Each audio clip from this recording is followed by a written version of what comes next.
Il-Partit Laburista li dejjem ftaħar li waqrib il-ħaddiema issa njora proprju lilhom. Iddikjara dan Ivan Castillo, President tal-Fera Solidarjetà Ħaddiema Partit Nazzjonalista waqt dialogu tal-Partit Nazzjonalista fil-Mellieħa. Castillo fakkar kif union wara l-oħra qed tirreġistra tilwima industrijali wara l-oħra f'xhieda tal-ebusija tar-ras tal-Gvern. Semma fost l-oħrajn il-kwistjoni tal-isptarijiet lokali li għaddew għand il-kumpanija Vitals li l-Gvern jibqa' jaħbi minn hemm warajha. Għaliex il-Gvern qed jidħol fin-negozjati ma' żewġ kumpaniji privati. X'hemm warajha? Min qed jagħmel il-miljuni minn fuq dar il-ħaddiema tagħna. U fin-nofs jitħallew jiżżifnu in-nurses, il-care workers u l-pazjenti. Il-kandidata tal-Partit Nazzjonalista Graziella Attard Previ irreferita għal Household Budgetary Survey illi ħareġ aktar kmieni din il-ġimgħa u jitkellem dwar l-ispiża li l-familji Maltin għandhom bżonn biex jgħixu. Qablet din l-istatistika ma' oħrajn f'xhieda ta' diskrepanza li qed tinħoloq f'pajjiżna u qalet li l-politiċi għandhom dover li jisimgħu il-vuċi ta' dawk l-iktar vulnerabbli. Aħna bħala partit qegħdin nagħmlu l-aħjar li nistgħu sabiex aħna wkoll dawn il-problemi se nagħtuhom il-vuċi li jistħoqilhom.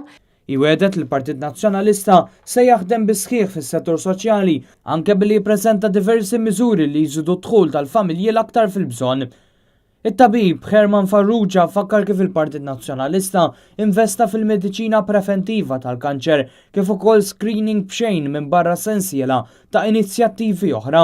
Bħala prinċipju, partit tagħna dejjem ħaddan sib li s-servizz pubbliku għandu dejjem ikun imħaddem mill-Gvern Malti u jibqa' responsabbli għalih u iżda fl-istess waqt jinċentiva u jiffaċilita s-servizz fil-qasam privat li l-poplu Malti sa miż-żmien dejjem apprezza u rrikorra għalih b'ċertu fiduċja.